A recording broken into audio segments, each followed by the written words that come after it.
செய்ய போகிறோம். இப்போ நம்ம வந்து ஸ்டார்ட் பண்ணியாச்சு பாகக்காய் செய்ய. கொஞ்சம் கடுகு லைட்டாக போட்டுட்டு அது கூட வந்து நறுக்குன ஒரு 4 வெங்காயம் சைஸு, ஆனால் சின்ன வெங்காயமாக இருந்தால் ரொம்ப பெட்டர், ரொம்ப சூப்பராக இருக்கும். அது கூடவே ஒரு பச்சை மிளகாய் போட்டாச்சு. போட்டுட்டு நல்லா 2 வதக்கு நல்லா வதக்குன்னு வதக்கி விட்டுருங்க. அது வதக்கி விட்ட பிறகு சிம்மில் வச்சுருங்க. எப்போதுமே பாகற்காய் செஞ்சாலும் சரி, எந்த சைட் டிஷ் நம்ம செய்கிறதா இருந்தாலும் சிம்மில் வச்சு செஞ்சோமா அதோட டேஸ்ட்டு ரொம்பவே சூப்பராக இருக்கும். ஏன்னா வந்து ரொம்ப சாஃப்டாக வெந்திருக்கும். நம்ம ஸ்பீடாக வச்சு செய்கிறப்ப ட்ரை ஆகிடும் சீக்கிரம், ஆனால் வந்து டேஸ்ட் இருக்காது, வேகாது சரியாக.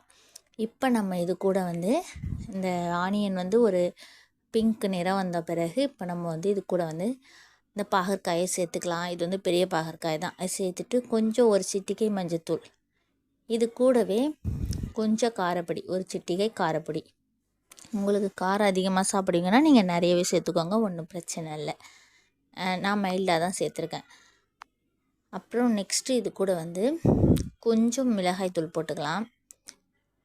இப்போ நம்ம இதை நல்லா 2 வதக்கு நல்லா வதக்கி விட்டு அந்த நம்ம போட்டிருக்கோம் இல்லையா மசாலா, அது எல்லாமே நல்லா ஈவனாக வந்து எல்லா இடத்துலையும் படும்படியாக நல்லா வதக்கி விட்டுருங்க, நல்லா ஸ்ப்ரெட் பண்ணி விட்டுருங்க. அப்படி விடுறப்ப தான் அதோட அந்த காரத்தன்மை எல்லா இடத்துலையும் போயிருக்கும். இப்போ நம்ம தேவையான அளவு சால்ட்டு சேர்த்துக்கலாம். சால்ட்டு சேர்த்துக்கிட்டு நல்லா 2 வதக்குன்னு வதக்கி விட்டுருக்கோம்.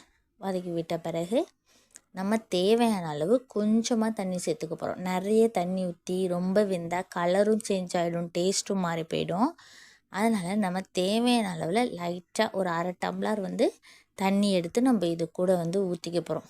ஊற்றிட்டு சிம்மிலே தான் வேக வைக்க போகிறோம். நம்ம ஸ்பீடாக வைக்க போகிறதே இல்லை. எந்த தொட்டுக்கு செஞ்சாலுமே நீங்கள் வந்து சைடு செய்கிறப்ப வந்து சிம்மில் வச்சே வேக வச்சுட்டு அது எப்படி இருந்துச்சுன்னு சொல்லிட்டு நீங்கள் கமெண்ட் செக்ஷனில் வந்து கமெண்ட் பண்ணுங்கள். இதை மாதிரியே நீங்களும் ட்ரை பண்ணுங்கள்.